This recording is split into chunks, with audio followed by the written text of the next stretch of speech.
All right, we are in ninth lit, and this is C-section. That's exactly what it is. And we are probably going over some material that I may have recorded earlier, but the previous scene, Henry is betrayed. This scene, Falstaff dies, and who kills him?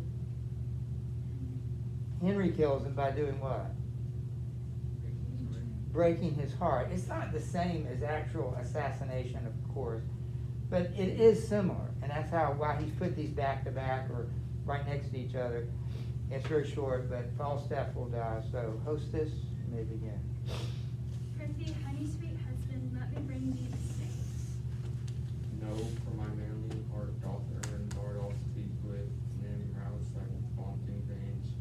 Or bristle thy courage up, for Falstaff he is dead, and we must earn therefore. Would I were with him, where some he is, either in heaven or in hell. Nay, sure, he's not in hell. He's in Arthur's bosom, and every man went to Arthur's bosom. And made a finer end, and went away, and it had been any Christian child. Aparted even just between 12 and 1, even at the tiny turning of the tide. For after I saw him fumble with the sheets and play with flowers, and smile upon his finger's end, I knew there is but one way. For his nose was sharp as a pen, and a babbled of green fields. How now, Sir John, quoth I, what man, be a good cheer. So it cried out, God, God, God, 3 or 4 times. Now I to comfort him, bid him should not think of God. I hoped there was no need to trouble himself with any such thoughts yet. So bade me lay more clothes on his feet. I put my hand into the bed and felt them, and they were as cold as any stone. Then I felt to his knees, and so upward, and all was as cold as any stone. They say he cried out himself. Aye, that I did. And of women. Nay, that I did not. Yes, that I did, and said they were devils incarnate. I could never thy carnation. 'Twas a color he never liked. I said once the devil would have him about women. I did in some sort indeed handle woman, but then he was rheumatic, and walked out and talked of the horror that bit Babylon. We just started. Do you not remember? Page 113, a little bit past. Do you not remember I saw a blade stick upon Marduk's nose, and it said it was a black soul burning in hell? Well, the fuel is gone that maintained that fire. That's all the riches I got in the service. Shall, the king will be gone from south and south. Come thence away. My love, give me thy lips, live to my chattels, and you my beautiful. Like since his rule, when a word is pitch and hay, trust not for oats. Our straws, men's faiths are wafer cakes and hold fast. Is the only dog my dust.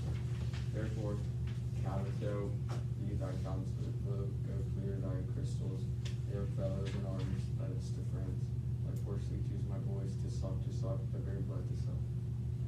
And that's but unwholesome food, they say. Try to yourself, soft mouth and mouth. Farewell, hostess. I cannot kiss that is the HenryV for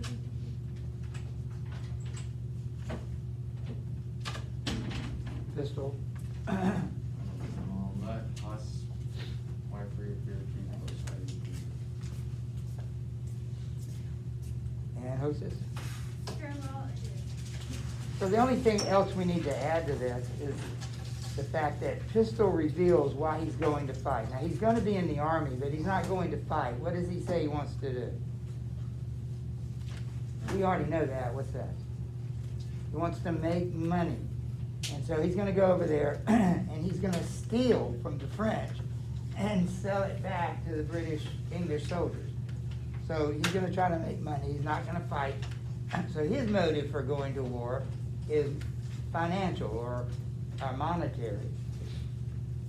Wars can be very profitable to people. I thought it was odd that of all the people here, including the hostess's husband, pistol, and ex-fiance Nim, only one of them kisses her, and that's Bardolph. Isn't that weird? Just, that's funny, that he's the only one, he's not related to her in any way, he's the one who kissed her. All right, so we will see for the first time the French, and I'll need to review who, the king, all right? We need a dauphin. Who's gonna be our dauphin? You wanna do it? All right. We need a constable.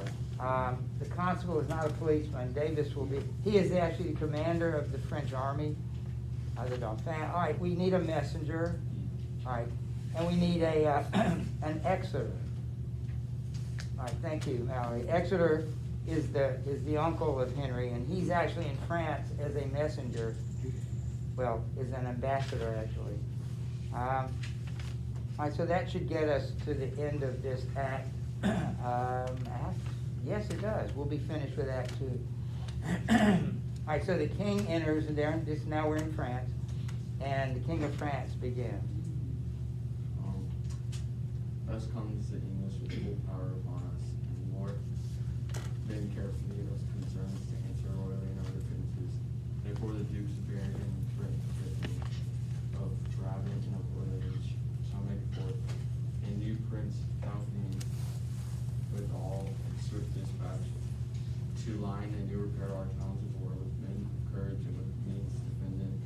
For England his approaches makes as fierce as waters to the sucking of a gulf. It fits us then to be as provident as fear may touch us out of late examples left by the fatal and neglected English upon our fields. My most redoubted father is most sweet in arm against the foe, for peace itself should not consider one kingdom. Though word nor known, no dead quarrel or in question, but that defenses, musters, preparations should be maintained, assembled and collected. As were a war expectation. Therefore, I say, it is me, we all go forth to be the sick and feeble parts of France, and let us do it with no show of fear. That with more than if we heard that England were busied with the winsome moral stance. For my good deed she is so idly king, herself fantastically born by a vain, giddy, shallow, humorous youth, that fear touch her not. All right, look at question number 28. Does the French king take Henry's invasion seriously?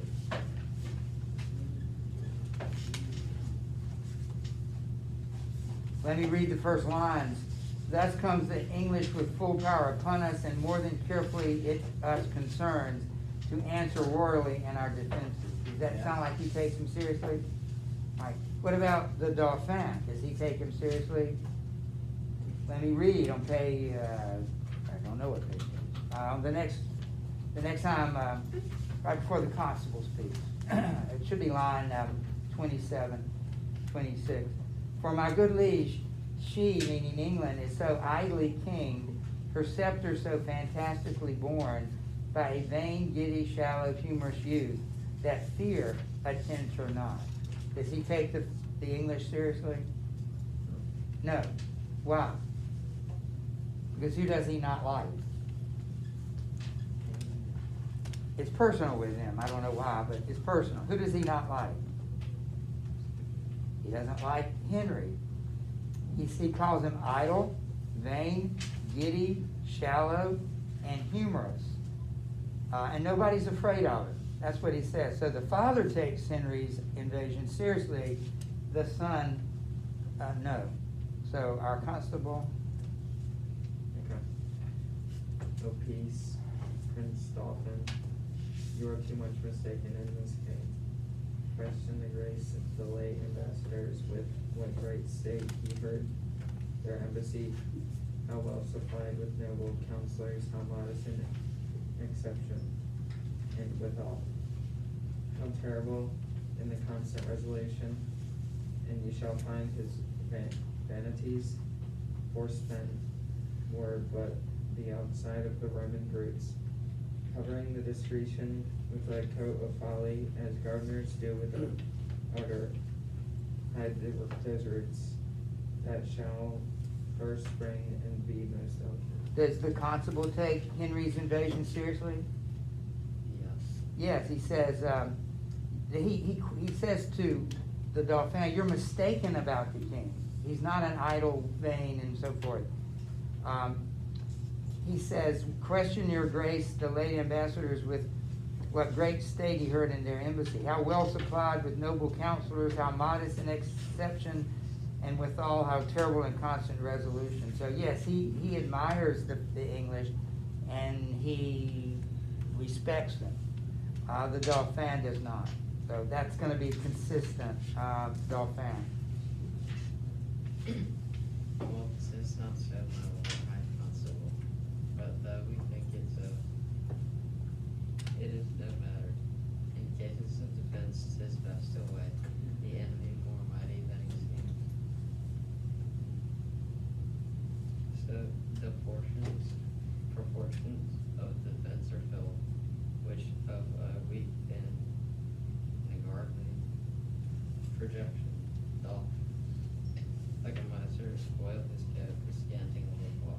So he's going to play along, not play along. He's going to strengthen the defenses, but he still doesn't think they have anything to worry about. Do you know how the battle turns out? Henry. Yeah. I mean, so they're wrong. They're very wrong not to take him seriously, even though they're outnumbered. Did you say you studied the two other battles, Crécy and Poitiers? What was the chief technological factor in the English winning those battles? The bow. The longbow. The longbow, I don't know the distance, but if you had knights, and the French primarily have knights, armored soldiers on horseback, how close do you have to get to your enemy if you're a knight to kill him? Pretty darn cool. Yeah, within sword length, right? You don't have to get that close if you have the longbow. The longbow is hundreds of yards, and they could penetrate the armor. So you see how the longbow literally made obsolete the use of knights in battle, because now they could be killed from 100 yards away. So that technology revolutionized warfare. And there is gunpowder, by the way. They used guns or artillery to knock down walls. They didn't have exploding artillery yet, but they would put big heavy balls in there and shoot them at these walls. That was primarily how they used them. And of course, that technology will get more sophisticated. The guns, I don't think they have like practical guns yet, like pistols or rifles. They may have been invented, but they're not being used here. So anyway, France, king. Think we King Harry strong, and princes look too strongly armed to meet him. Kindred of him hath been fleshed upon us, and he read out of that bloody stir in the hot custom of familiar paths. Witnessed our too much mineral shame, when Crécy battered back fatally was struck, and all our princes was captive by the hand of that black Edward, Black Prince of Wales.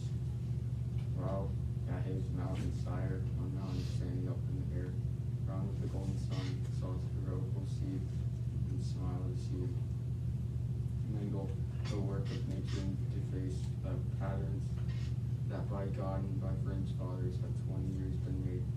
Exist in that victorious stock, and let us fear that the native mightiness and faith of him. So the king is still, he respects the British. Why does he respect Henry, even though he was a wild youth and all that? Why does he respect him?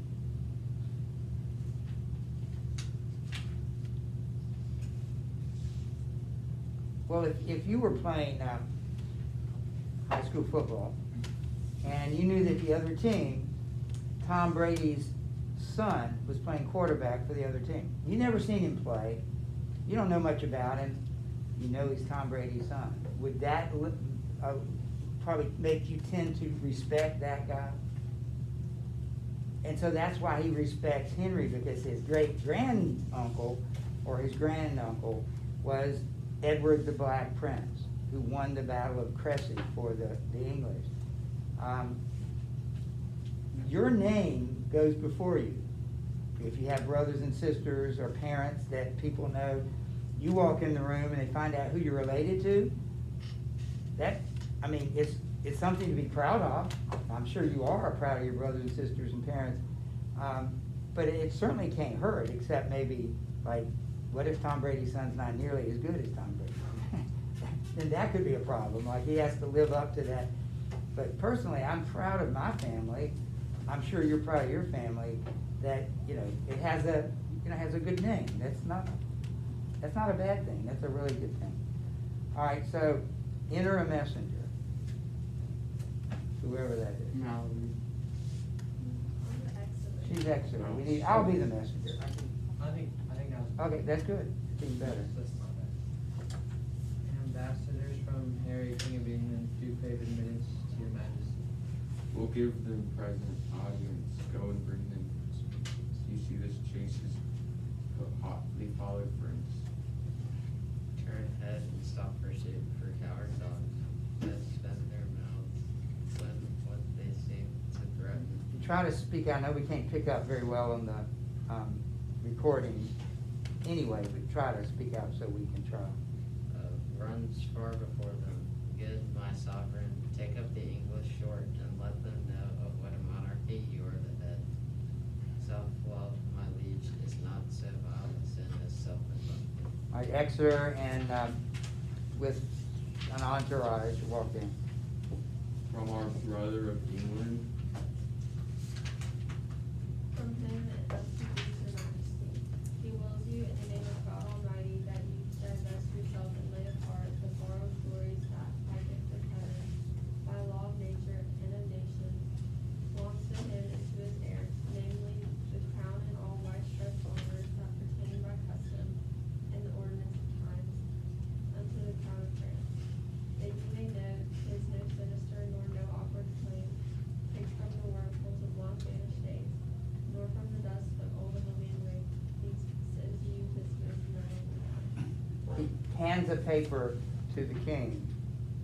And every branch truly demonstrated, willing you overlook this pedigree, and when you find him even derived from his most famed and famous ancestors, Edward III, he bids you then to resign your crowning kingdom, and directly held from him the native of true childhood. So what is Exeter demanding that the King of France do? Yes, Hand over his crown. resign. We're here now. Henry's here. He'll take over your job. We'll see you later. What do you think a king would say to that? Somebody comes in and says, I want you to resign from being king and give it to the English guy. What do you think? How do you think most people would respond to that? Yes. Really? You want to start fighting? Well, that's actually almost how the King of France responds. I would hope that the king would say, are you kidding? Yeah, right now I want to cut your head off. You better get out of here. We're ready to fight. But that's not what the King of France says. So notice what he says. or else what follows. Now, you see what he's saying? What have I done? What are you going to do to me? Like, would you even consider that? That's to me remarkable that a king would consider just leaving. Okay, I quit. Here, you can have it without fighting for it. Basically, he's saying, okay, if I don't do it, what are the consequences? That's not a good answer if you're a Frenchman. Exeter. Bloody constraint, for if you hide the crown even in your hearts, there will be rape for it.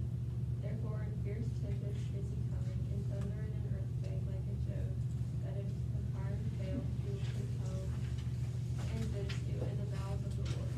Deliver up the crown and take mercy on the poor souls for whom this hungry war opens the crafty jaws, and on your head turning the widow's tears, the orphan's cries, the dead man's blood, the privy man's groans, for husbands, fathers, and betrothed lovers, that shall be swallowed in this controversy. This is his claim, his threatening, and my message. Unless the dauphin be in presence here, to whom expressly I So what is the or else? You resign or else, what's gonna happen? Yeah, Wars and stuff. Henry's gonna fight you, and you're gonna lose a lot of Frenchmen.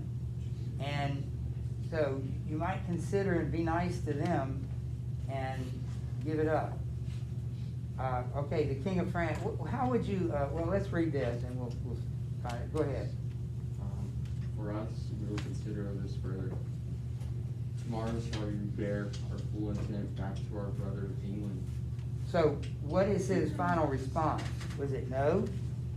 Was it yes? It was, Yeah. we'll consider it. We'll Yeah. think about it. Yeah. Again, isn't that remarkable that a king would consider it, under restraint or constraint, like an army, that he would consider quitting? But anyway, that's what he said, Dauphin. For the Dauphin, I stand here for him, what's in him for England. So the Dauphin asked Exeter, what does Henry think of me? What do y'all think of, well, he didn't say me, he doesn't identify himself. He says, what do you think of the Dauphin? This is what Exeter said. Scorn and defiance, slight regard, contempt, and anything that may not misbecome the mighty sinner, doth he prize you at. Thus says my king, and if your father's kindness do not, any great of all demands at large, sweeten the bitter mock you set his majesty. He'll call you to so hot an answer of it, that caves and gloomy vaults of France shall chide your trespass, and return your mock and say accent of his ordinance. Say, if my father rendered fair return, it is against my will, for I desire nothing but odds with England. So that as matching to his youth and vanity, I did present him Paris wall. Exeter. Oh, he'll make your Paris Blue. shake for it. We're at the mistress court of mighty Europe. And be assured you'll find a difference, as we his subjects have in overcome, between the promise of his greener days and these he masters now. Now he wastes time even to the utmost grain. That you shall read in your own losses if you stay in France. France. Tomorrow shall you know our mind at full glory. All right, Dispatches. before you read on, just look at question number 29. The king's response, we'll think about it. What does that say about the king? That the French king will have consider quitting? He's not really willing to give it up. Yeah, what does that tell you about it? That he's not willing? Yeah, that he's not willing to give it up and he's willing to fight. No, it says that he's, how would you? It's just the opposite. He said, if somebody threatens you, give it to me or I'll beat you up, and you might want to say, well, just try. That would be the courageous thing to say, or say, oh, here, don't hurt me. That's what the King of France is saying, here, don't hurt me. But he's not saying that either. He's saying, I'll think about it. So it shows he's weak, he's indecisive, he might even be cowardly. By contrast, what does the Dauphin say? This is still question number 29. What? Never mind. He says, despite what my father's going to tell you, I desire nothing but odds with England. So I want to fight you. My father may not, but I do. Because basically, Exeter said that the King of England, Henry, feels scorn, defiance, slight regard, and contempt for you. So they're not going to get along.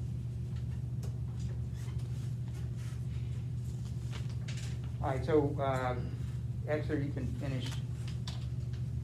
Dispatch us with all speed, lest that our king come here himself to question or delay, for he is footed and a slave already. You shall be soon dispatched with fair conditions. I might use but small breath nor pause to answer matters of this consequence. Flourish, fancy.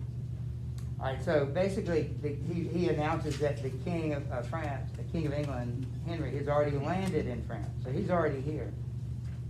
Let's look at the last question, number 30. In what way is Henry's reputation, his youthful reputation, is it hurting him?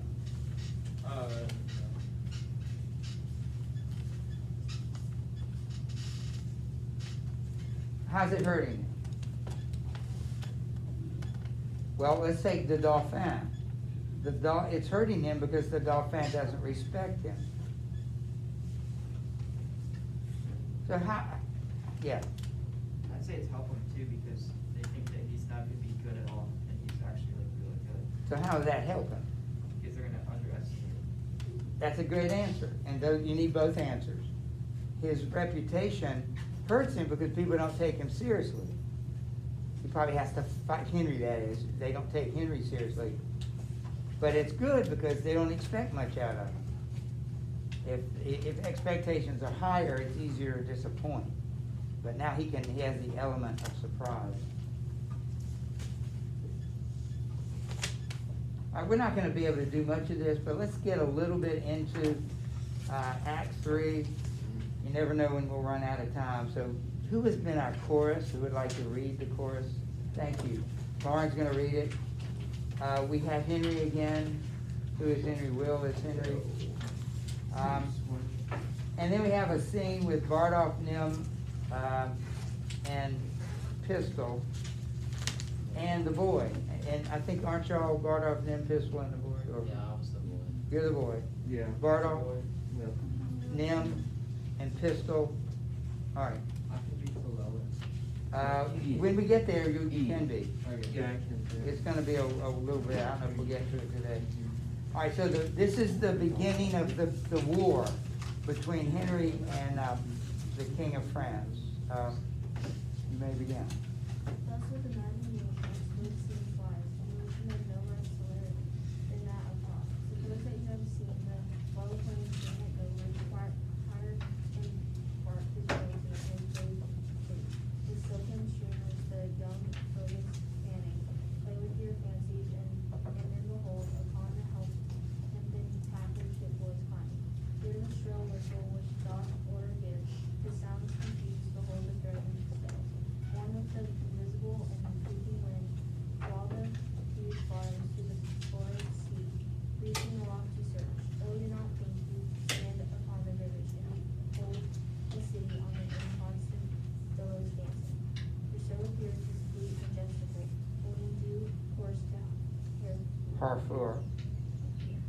Follow, grapple your minds to sternage of this navy, and leave your England as dead midnight still, guarded with grandsires, babies, and old women, either past or not arrived to Pipin's place. For who is he whose chin is not enriched, with one appearing hair that will not follow? These cold and choice strong cavalries to France. Warp your thoughts, and here and see a siege, to hold the order on their carriages, the fatal mouth leaving on girded carefully. Suppose the ambassador from the French king fast, tells Henry that the king doth offer him passion of his daughter, and with her to go some pay and unprofitable wisdom. The other likes not, and the nimble gun, with one salt now the devilish cannot touch it. And now there's all before them, still behind, and you draw our performance with your mind. Look at question number 31.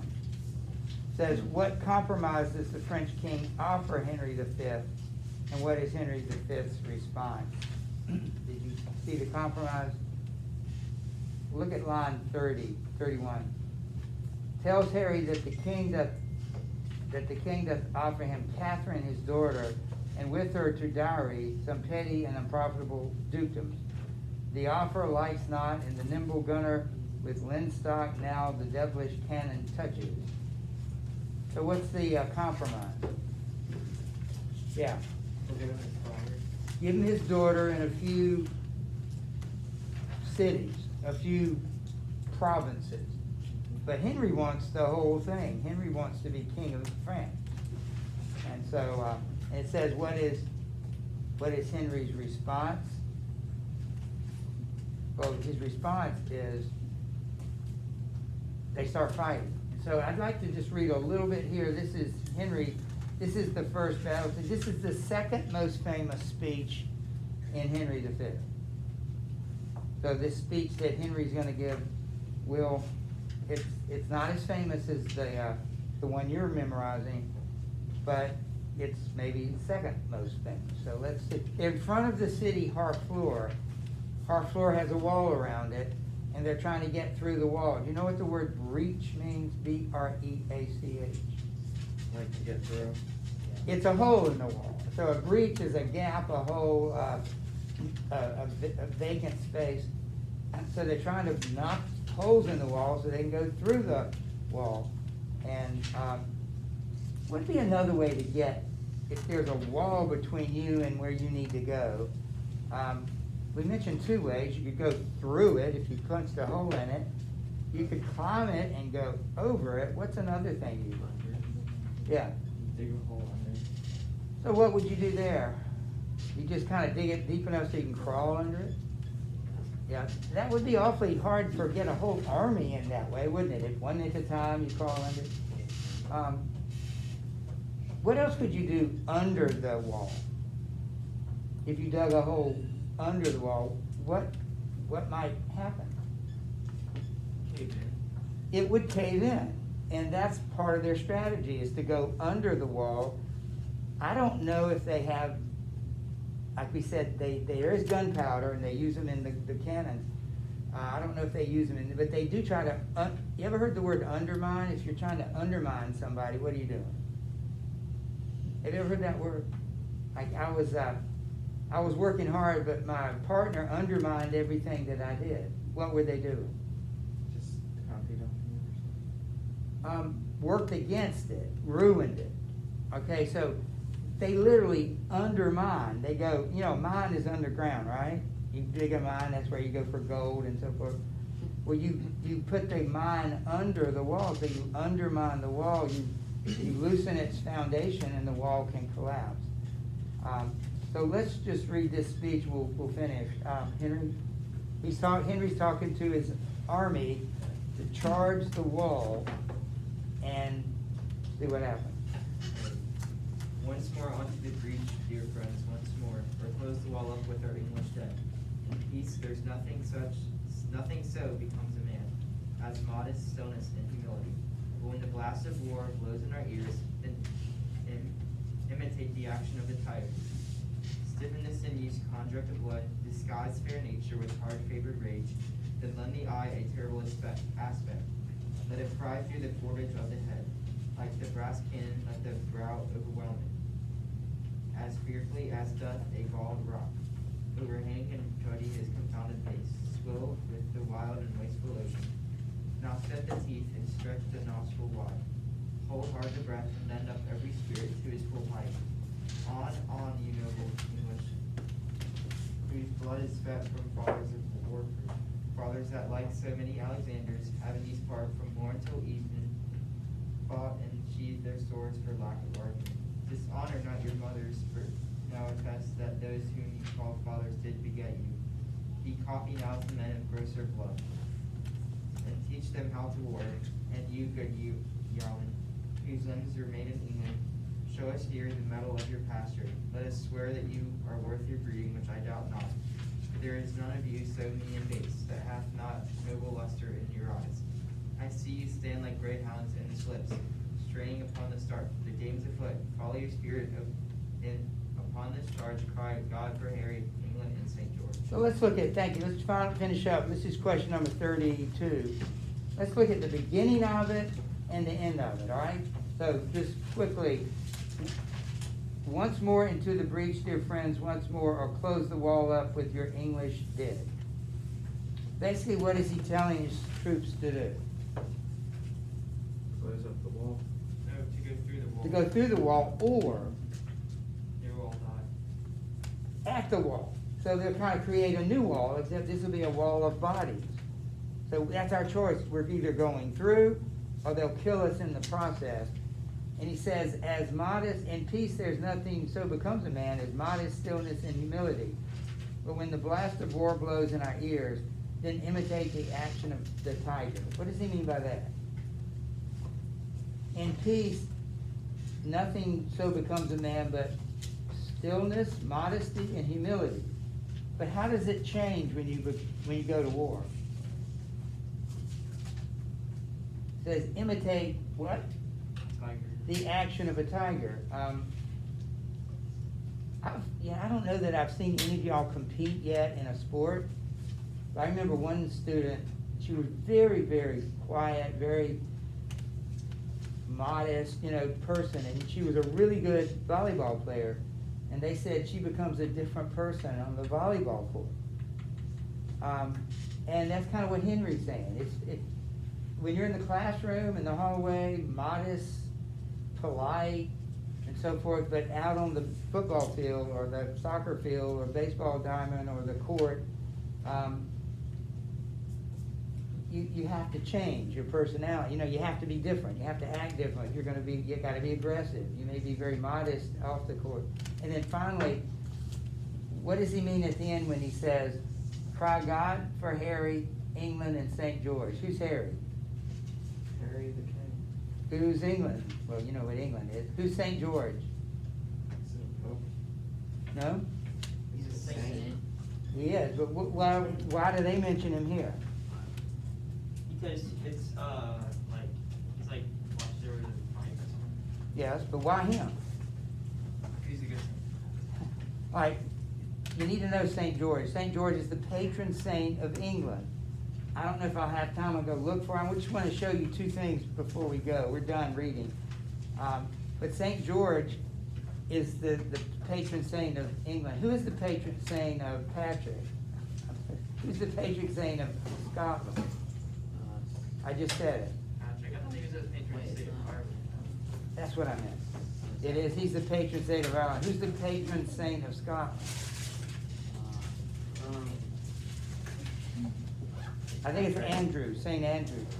Anyway, let me ask you to, let me see if I can find this.